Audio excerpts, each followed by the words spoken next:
今天是我第一次以中华民国副总统的身份率团出访，是应多米尼加梅迪纳总统的邀请，代表总统前往参加梅迪纳总统的就职典礼。此行往访都会经过在美国纽约过境，预定在8月20清晨返抵国门。这一次到友邦访问，距离总统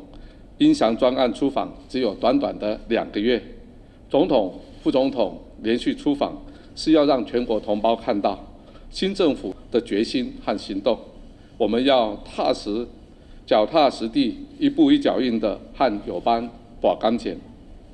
这次访问多米尼加，主要是延续总统设定的出访的3个目的。第一，就是尽力宣扬新的外交理念，提高台湾的国际能见度。在这一次，有瓜地马拉、洪都拉斯和巴拿马等国的元首或特使率团参加梅迪纳总统的就职典礼。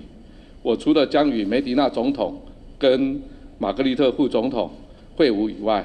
同时也将与各友邦元首或特使交流，宣扬踏实外交、互助互惠的新外交的理念，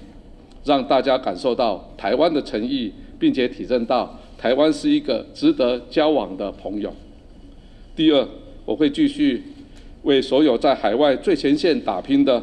侨胞、台商、NGO 的工作人员以及驻外人员加油打气。外交工作是团队的展现，因为有大家的努力，才让世界看得到台湾，而台湾走向世界的路也就能够变得更宽更广。第三，我们要强化和多米尼加的经贸合作关系。总统说过，我们和中南美洲各国的经贸关系是要建立在互助互惠的基础上，一同合作，共同走向国际市场。在访问多米尼加的期间，我将会访问台商在多米尼加的太阳能电厂，还有兰花的养殖场，要将这一些成功的案例带回来跟国人分享，以鼓励更多国内的企业还有台商朋友能够前往中美洲还有加勒比海国家、友邦的国家考察投资，扩大互惠互助的合作空间。这一趟旅程路程虽然相当的遥远，但是我们相信，我们满怀着的诚意和友谊，必能够拉近台湾和多米尼加2国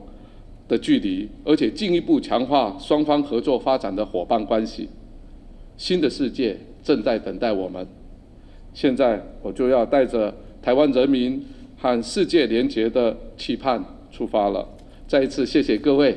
在百忙当中能够前来送行，特别是在这么晚的时候还来，真的是谢谢大家，也祝大家平安、健康、喜乐，谢谢。